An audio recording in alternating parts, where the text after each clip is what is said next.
Hey guys, Janelle Pika here from Janelle Pika's Primal Strength Training, located right here in the south side of Pittsburgh.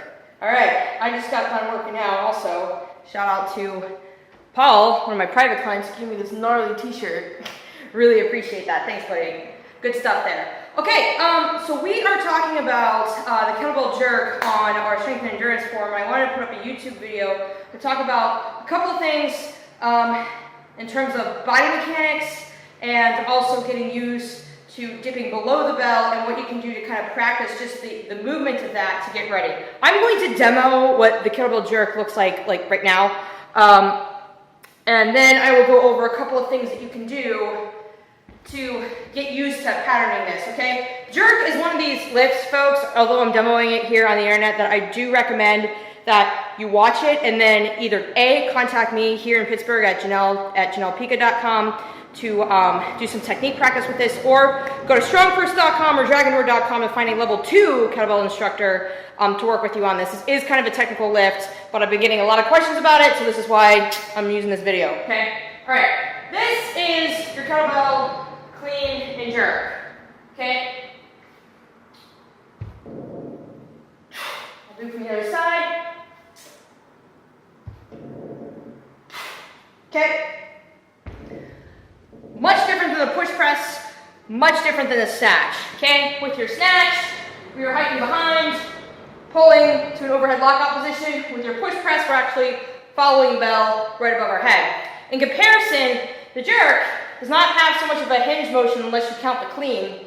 Once we're in the rack position, we're actually getting out of the way of the bell, coming back up, and resetting. The point of the jerk is to A, get a really heavy weight above your head, and or B, do a lot of conditioning. For those of you that were at my level 2, you may remember John Ingham's 10-minute clean and jerk cycle, 5 clean and jerks right and left every minute on the minute. That was a workout that I had a hard time recovering from, to say the least. So, all right, in order to practice, before you even think about getting a weight in your hand, I recommend grabbing a PVC pipe or a little broomstick dowel or something and get used to the jerk motion, okay? You do this a lot with barbell training. What you're gonna do is you're gonna start arms shoulder width apart, feet shoulder width apart, and you're gonna clean your bar right here, okay? After that, slow-mo, okay? Like a push press, you're going to dip, but as you dip below, the bar comes up, and you are gonna end right here in an overhead lockout position. When you get good, you're gonna actually speed that up, okay? So this is slow-mo jerk, re-clean. This is fast. Now, I'm gonna back away from the camera, and I want you guys to watch my heels when I do this really quickly, okay?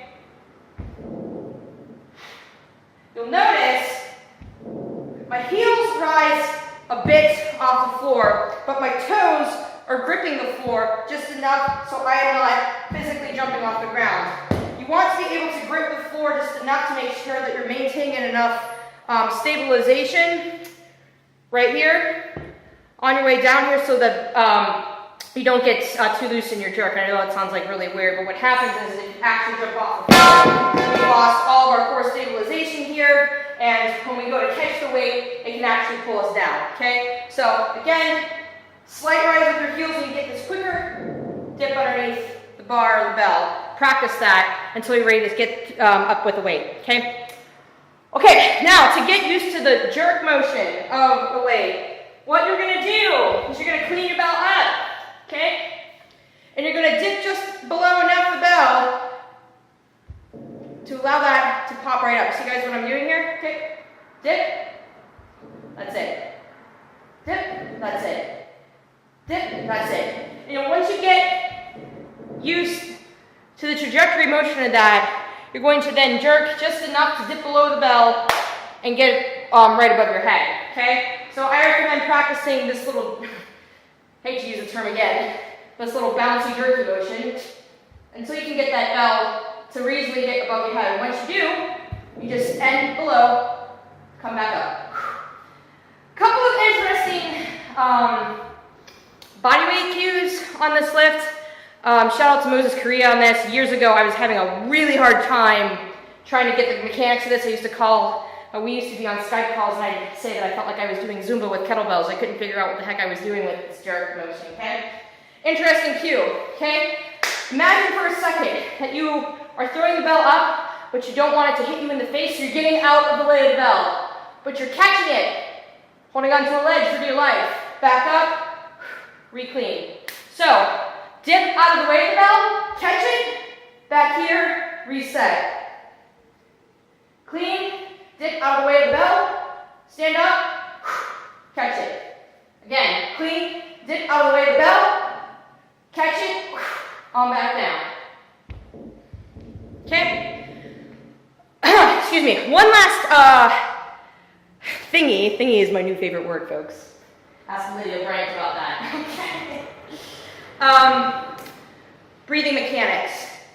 Pay attention to how I breathe through this with my power breath, okay? Inhale on my back swing to clean. Exhale at the top. Inhale on my dip down. Exhale here. Inhale, stand up. Exhale again.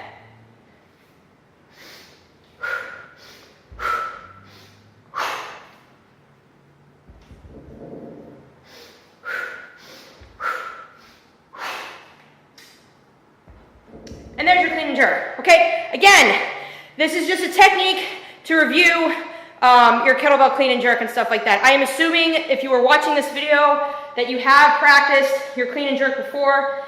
This is really just kind of reverse engineering it, practicing it, and getting really familiar with the breathing mechanics and the body weight mechanics with this as well until you get ready to actually use the weights. One last thing, again, I'm going to say this again. If you are not familiar with the kettlebell clean and jerk, okay, you can contact me at janelle@janellepika.com and we'll schedule you for an appointment here at the studio. I'll go over your technique with you, and we'll talk about like private training and how I can work with you on these particular lifts.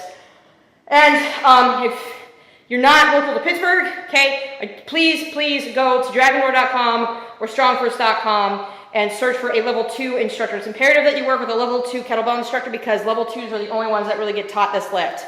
Tested, certified with them, okay? All right, that's all I got for you guys today. We'll see you on the next video.